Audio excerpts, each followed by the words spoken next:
Are YouTubers ruining retro gaming?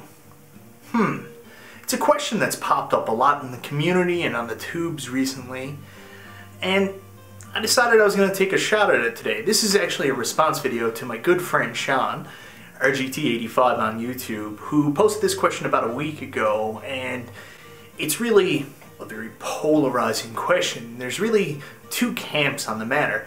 You have the side that say absolutely not. YouTubers have actually just popularized it, which maybe I kind of side with, and more. Then you have the other side of the camp that say absolutely YouTubers are responsible for the prices going up and making the hobby not fun anymore. So here's my stance on it. In the immortal words of Lawrence Fishburne from Nightmare on Elm Street Part 3, shit, that's what keeps us alive. That's right, my response is absolutely not. YouTubers are not ruining retro gaming. In fact, we have a lot to be thankful for from YouTubers because they actually popularized retro gaming, and without them, the accessibility of retro gaming just wouldn't be there. What I mean by that specifically is, think about how easy it is to go pick up retro games nowadays. You can go to many stores that have opened up everywhere, conventions, and would any of that be possible if YouTube never made retro gaming popular? Absolutely not. Shawn brought up a lot of really good points about the price aspect, and the reality is, when a hobby or something becomes popular, there's an increase in demand, and you know what? They're not making any more retro games, so obviously there's a limited supply, there's an increased demand. This is just simple economics, people. And the price is gonna go up. That's the way it is. And is that YouTubers' fault? No, not really. It's just, it became popular. I'd like to thank a lot of the YouTubers. I remember watching, like a lot of other people, I probably got into watching retro gaming on YouTube through the Angry Video Game Nerd, and still to this day he's one of my favorite channels. I know that some people have soured on him. I think they just got bitter as time went on. A lot of people are failed YouTubers themselves. And honestly, I think a lot of the people that are on the camp that think YouTube ruined retro gaming are failed YouTubers. So, you know, it is what it is. I'm not saying that that's a wrong thing. It's just some people get bitter and it sucks. You don't need to be that way. Anyway, so the Angry Video Game Nerd, a lot of the games he covered ended up being very expensive. And, you know, that sucks, but at the same time, it is what it is. We've got to be thankful for the Angry Video Game Nerd because he provided all this amazing free content that's still great to watch today.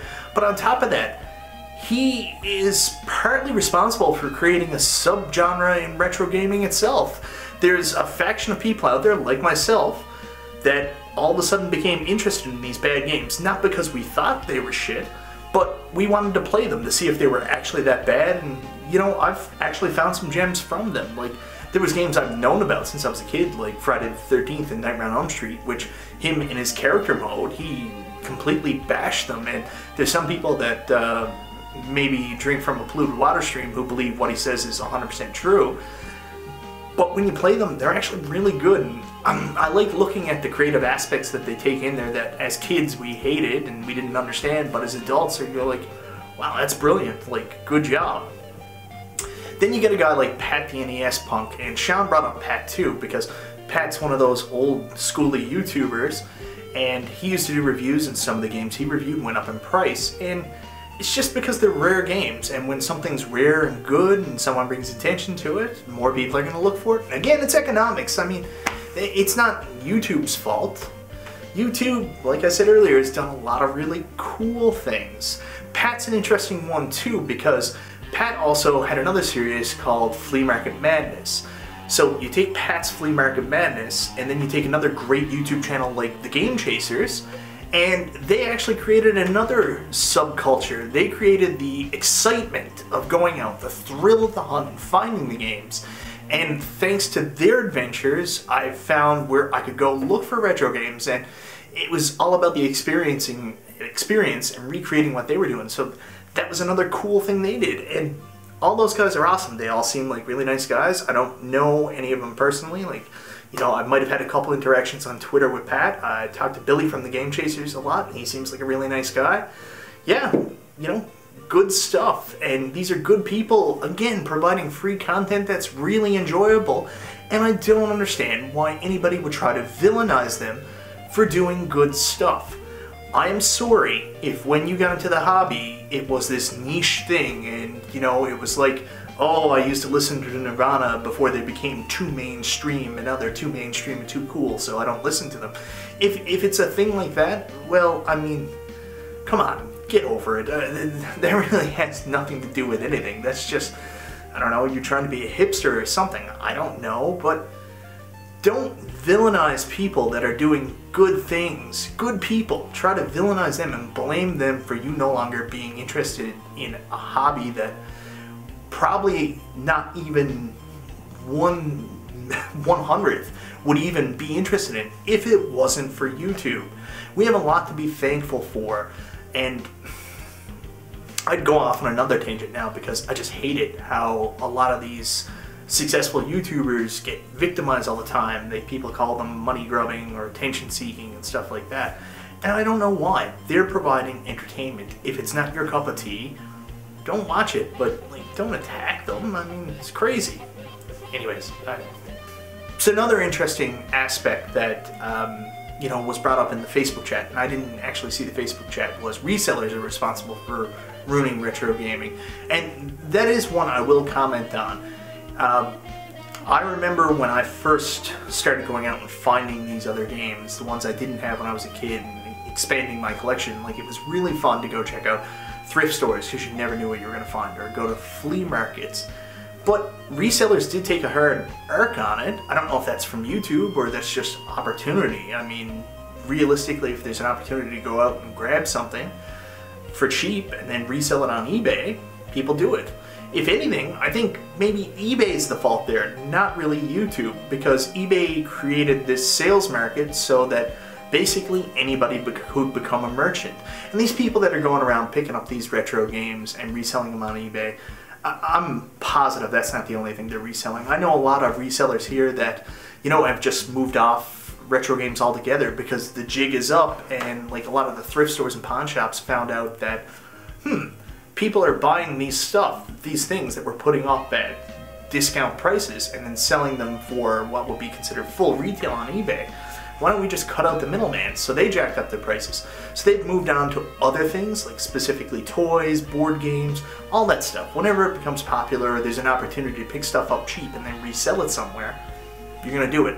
So, I mean, even with the reselling thing, don't blame YouTube. YouTube just created popularity in it, which opened avenues for people to go do things and explore and find new things. But it was eBay. eBay really created the marketplace for these resellers to go out and find this stuff dirt cheap and then get it before anybody else has an opportunity to pick it up at that price and then resell it that way. So yeah, be mad at eBay. Don't be mad at YouTube for resellers. YouTube didn't create resellers.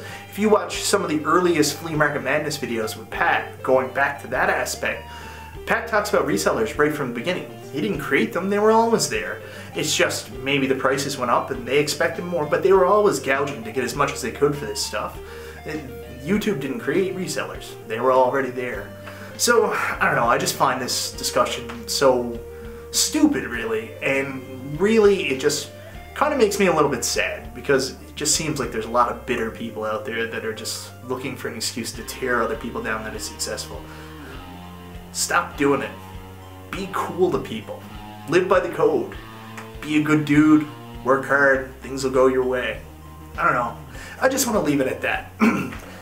YouTubers aren't ruining retro gaming. If anything, we owe YouTubers a great debt of gratitude, because they made retro gaming cool and expanded broad horizons that created game stores, opportunities for people like me, like a jerk sitting in his basement, to make videos and connect with cool people like I'm doing with you guys right now.